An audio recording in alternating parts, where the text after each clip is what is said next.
เนี่ยคนล่าสุดว่า เมียผู้เมื่อวานนี่แหละแห่ดังหนึ่ง โอ้ ฉัน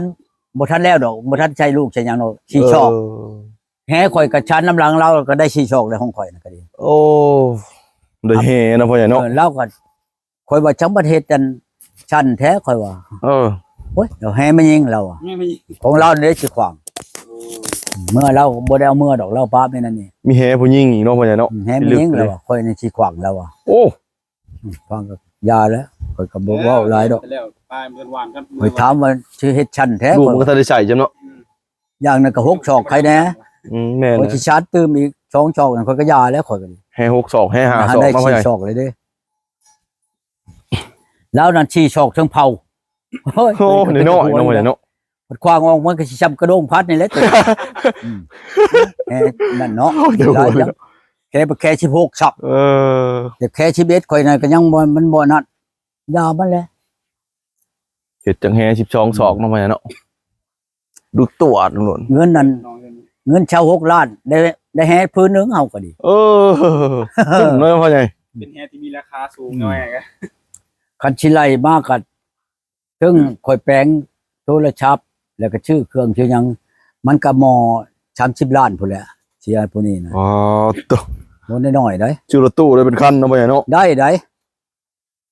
อันนี้หมอลูกเลี้ยงข่อยลงไปเบิ่งรถมานี่รถตู้อยู่สวรรค์พุ่นข่อยนั้นชื่อแล้วข่อยก็ขาย มันอันไปเป็นไปบ่ได้เลยน้องนุ่งบ่ให้ขี่เลยลูกก็บ่ให้ขี่ เอ้าเป็นอะไรพ่อใหญ่เนาะ มันข่อยเขาย่านมันไปต่ำไปหยังอันหมู่หนา โอ้ มันตามันบ่ดี โอ้แม่น มันตาบ่ว่องไวคืออันนั้นน่ะยาเขาบ่ให้ขี่เป็นหยัง คือตัวเก่าเนาะพ่อใหญ่เนาะ แพงเมียนเฮ็ดอย่างอื่นเขาว่า เน้นชื่อกินใช้ท้องเจ้าหันแล้วพ่อเอ้ยเขาว่าหากหมอลูกชายน่ะสิมาเอาเงินน้ำข่อยนี่ไปชื่ออันนั้นไดสิชื่อรถกันดูดเข้าอ่ะนะ โอ้ บ่แม่นสิชื่อตัวเกี่ยวได้ชื่อเป็นดูดเกี่ยวดูดไปเลยรถนะเป็นมินออกเลยนะ สบายแล้วสิเนาะ หมอลูกชายผู้อยู่อันนี้คอยจังว่าคันโตมาแล้วหากเว่าแล้วนำไม่เท่ามันมื้อนั้นคอยขอลูกไผ่นี่เมื่ออยู่นำกับลูกชายนี่เมื่ออยู่นำข่อยพุ่นเอาเว้าเขาเองเลยแล้วคอยให้100,000บาทนั่น คอยให้โลดถามเขาเองแล้วคอยก็บ่ว่าดอกปานนั้นน่ะแล้วชำไดก็เอาดอกเอ้ยแล้วให้มื้อเลี้ยงคอยนี่คอยมอบให้เบิดให้หน้าตาก้าวว่าคอยไปเข้าเฮือนชานลานเป็นถึกบ่เห็นคอยชองมือมันจะขายก็แล้วแต่ลูกชายกับลูกไผ่น่ะคะแนนเลี้ยงคอยให้มันเบิดอายุคอยแล้วย่าโลดเพราะว่าในนี้บ่แม่นว่าสิเว้าหลายได้คันลูกหมอนี่นั่นลูกคอยแต่เป็นชิปเป็นชาวนั่นมี2คนใครแน่ใครอันเบิ่งคอยหันได้มีผู้ลูกหล่าคอยนี่กับหมอผู้เอาเมียอยู่นี่แหละนั่น2คนนี่ใครแน่หมอลูกหล่านั่นแปลว่าคันสิเว้าเลยนะมันอ้ายคอยมาเกิด โอ้นั่น ความคักกะลีเหรอคันเว้าในนั้นนี่เป็นรู้ได้หมอนี่ได้ โอ้ คอยบัดมักคนนั้นมักเว้ากับมันหนา แต่ว่ามันเว้าเนี่ยแม่นแล้วบักอ้ายว่าฉันโอ้พี่โลดคันว่าบักอ้ายนั่นเป็นความอ้ายแล้วว่าฉันโอ้เป็นโลดในนั้นในนี่บ่เป็นในหนึ่งต้องเป็นในหนึ่งโลดคอยแต่ว่าบ่เว้าจักเทื่อน่ะอ้ายคอยนั่นโอ้ยคนนับถือหมอกรละกันแม่นบ่ไผวันชีโหจักไผเลยชุมใหญ่นั่นนะ ตะแสงนะพ่อใหญ่ มาอยู่ในบ้านนี่ได้แล้วก็หมอกรละกันค่อยปราบลงหมดได้ โอ้ ในจำนวนนี่ค่อยปราบลงหมด โอ้ ชุมเพิ่นมาอยากได้นั่นได้นี่เนี่ยมันบ่มีคุมเพลงให้ได้ค่อยเว้าโลดได้ แต่เขตนี้นั่นแม่นเขาประหารชีวิตหลายคนเติบได้ในเขตบ้านข่อยนี่ได้ลงน้อยหัวค่ำนักกระเชาะห้วยเมาน้องกรุงนี่ตายหลายคนได้นำเขาได้หมอใดมันบ่ลงเขาแล้วเขาเฮ็ดเวียกโลดได้จำนวนนี่น่ะมาหาข่อยนี่ข่อยปราบหัวโลแล้วข่อยว่าปฏิการนี่ไผออกไปมื้อนี้เขาก็ห้องปฏิการได้ข่อยว่าจำเกินกับเป็นเคยข่อยว่าผู้ใดเอาเมียน่ะเอามื้อนี้เขาก็ห้องพ่อใหม่เลยทำเป็นพ่อข่อยว่านี่เม็ดใดหมอนั่นเด้อันน้องเคยเขานี่อันหมอมันน่ะเอาอันตุดแช่ข่อยอันของกิฟและประมังของอันนั้นหาอันเครื่องใช้ลูกปืนของอันทหารตะกี้นั่น หมอน่ะคัดออกมาถึงบ่ดอกวิดงแล้วเข้ามาชุบเพิ่นยืดเอาปฏิการนั่น เอามาให้มันเข้าไปแล้วมีดปุญญาแน่หนึงเข้าไปแล้วค่อยถามว่านี่เพิ่นคาดไปน่ะเอาในใช้อันเครื่องอันของข่อยน่ะเอาหมอนั่นแล้วบักพรน่ะผู้เอาน่ะก็ดีคนบ้านนั้นคนฉิมคนสูงเอามันอยู่ในอยู่ดอนนั้นแล้วเขาก็ออกมาเลยเฮ้ยว่ะคือเพิ่น7คนดอกไผอันเอาอันนั้นน่ะโมมันนั่นไปนั่น ไปดงไปบ่ บ่ได้เขาชี้ใส่ในหัวหน้าเพิ่นแล้วเอาแล้วโตนำไปหาเอานำไปชนว่านี่บ่ มันถือบ่ตัวเอานะห้องเตงได้อันนี้นั่นเอามาไอ้ตัวสิให้ก็ดีเขาบ่ได้ขึ้นย่านมันนั่นแก้ปึ๊บปั๊บออกแต่แอวส่งไว้ปานหยังว้าวว่ะดูดีก็ดีได้บ่ดีแล้วก็หนีได้จากนี่นะเพิ่นเว้าได้นี่รู้ได้มาหาวนเว้นเอานั้นของนั้นไปชนนี่บ่ได้ได้ว่ะหน้าบ้อมไปหมอก็ดีบ่เอาหัวเพิ่นคักปานหยังแล้ว บ่อย ช่างที่มาก็กวนนั่นไปชนในเขตบ้านนี่โอ้ยค่อยปราบหัวเพิ่นเบิดแล้ว บ่พ่อใหญ่งัวพ่อใหญ่เฮ็ดอะไรอยู่พ่อใหญ่ ปลูกพี่น้องกันเด้ ผูกเอาบ่ ว่านนี่ปลูกอยู่ในสวนพี่ค่อยหนีเด้ปลูกอยู่ใน เหมือนมันได้เบิดผลบ่จังเนาะพ่อใหญ่เนาะ จักแหละบ่เบิดดอก บ่เห็นตก ก็บ่ มาไว้เนาะ ก็บ่ได้กินแล้วเขานี่ หักบ่เห็นตกเนาะพ่อใหญ่เนาะ มันก็ยังสิตกอยู่แล้วโอ้โธค่อยบัดจักหน่อยนี่ เดือนหน้านี่บ่เข้า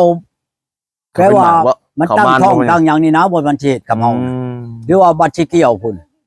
แน่เบิ่งกว่าค่อยจังว่าโอ้ยค่อยระวังอยู่เด้นี่ระวังมันสิเฮ็ดกับเฮาเวลามันสิเกี่ยวนี่เดี๋ยวนี้มันแดดไปแล้วครับก็มีได้บ่อนตกคืนนี่ผ้าแตกอยู่ทางนี้ได้หึมอยู่ได้คืนนี่นี่อยู่เฮาตกบางห้อง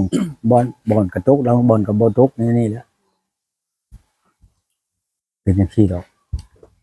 บ่ตกบ่ตก ถ้ามันผลอันเดือนใดมันสิดีมันไข่ปากเดือนโลดปีนี้นั่นเมื่อ สิดีบ่พ่อใหญ่ปีนี้ เมื่อออกไม้คำหนึงบ่ตกมื้อสองคำตกเขาบ่หลายตกในนี่แหละจะแปรๆมาอันนี้แปลว่าถ้ามันตกแบบนี้นั่นแปลว่า 7-8 มื้อบ่หรือ10มื้อมันตกเท่านึงหากตกบ่จักบ่อนตกได้หากตกจักสิตกบ่อนใดในอันเขตนั้นลาวหรือจูใช้ก็ตามแหล้วแปลว่าตกโลด7เป็นมื้อตกเท่านึงหากมันบ่ตกทั่วนะ ตกกระจายเนาะพ่อใหญ่เนาะ ตกกระจายไปบ่อนเล็กบ่อนน้อยหั่นนะมันเป็นอันนั้นนะพอกันนี่นั่นพอพื้นนั้นปฏิการบักกรละกันนี่มันแต่กี้มันเป็นทหาร7ช่องนี่ได้ในลาวเฮานี่ได้เขาเอาขึ้นไปชมนานี่มันเป็นลูกหากข่อยมันมากลางคืนบักห่านั่นคนชาละวันนี่ได้มาโลดข่อยนอนอยู่ในเฮือนข่อยห้องพ่อโอ้ยเข้าปฏิการเนาะขึ้นย่านแล้วไปช่องลงไปมันจื้อหนาวก็ละกันเฮ้อโตมาจะใส่ค่อยมาจะพูดแล้วมันว่ามาแต่ชมนาพุ่นเอาได้ตัวจังมาได้ค่อยลักมามันว่ะโอ้ยบักห่ามึงเอ้ยว่ะมามันก็ว่าข่อยสิเมื่อบ้านพุ่นแล้วเมื่อแล้วอยู่เด้อลูกเด้อมึงสิไปบ่ลำเลยเมื่อก็บ่ฮอดชิมือปลอมาพี่โอ้ยบักห่าค่อยด่ามันปลาค่อยอยู่น้ำเมียเก่าค่อยอยู่ในนั้นปลาถึกจั่นค่อยเด้มามันพ่อมันว่าต้มกินน้ำปลานี่โอ้ตัวเองก็ต้มให้มันกินยังได้น้ำมันเท่านึงมันนั่นสิพากันเข้ามือให้เมียมันผู้นี้ค่อยเมื่อบ่ได้ค่อยกินเข้านะพัดอึดเข้าช้ำบ่ได้กินน้ำมันเข้าเปานึงบ่ตัวเองว่าเฮ็ดหัวบักก็ละกันเลยเขาไปจับมันอยู่เขาจ้างได้จับมันได้แหละคือสิตายแล้วเดี๋ยวนี้มันก็ดีคนชาละวันพุ่นจับเอามาขโมยบันลึงพุ่นแล้วบ้านพุ่นพางบ้านนั้นเขาเอาเข้าไปให้มันเบิ่งแท้เขามาตายนี่เขาเอาดอกมาตามันยามันจืดน่ะเขาขึ้นพุ่นแล้วจำบ่ได้อยู่เหนือพุ่นแล้วมีใจม้อยไปบ้านนี่ยันพุ่นนั้นกุมหอยอยู่ดอกยังมิดชะม้อยน่ะแปลว่ามันหัวหน้าเด้แต่มันอยู่ในทหารอยู่ทางในเฮาตะกี้นั่นเป็นลูกฮักคอยนี่แหละ7 กองพัน 7 ช่องบักอันนี้นะคนเตี้ยๆน้อยๆดอกมันมีผาง่างมันคุกหนึ่งอยู่ในแอวมันนั่น จักยิงจักออกบ่ออกแล้วมันหักมันเก่งนะบักกันนี่นะ อืม ผมบอกบ่ลงไผอยู่ในเขตนี่ก็มีแต่คอยและปราบหัวมันน่ะ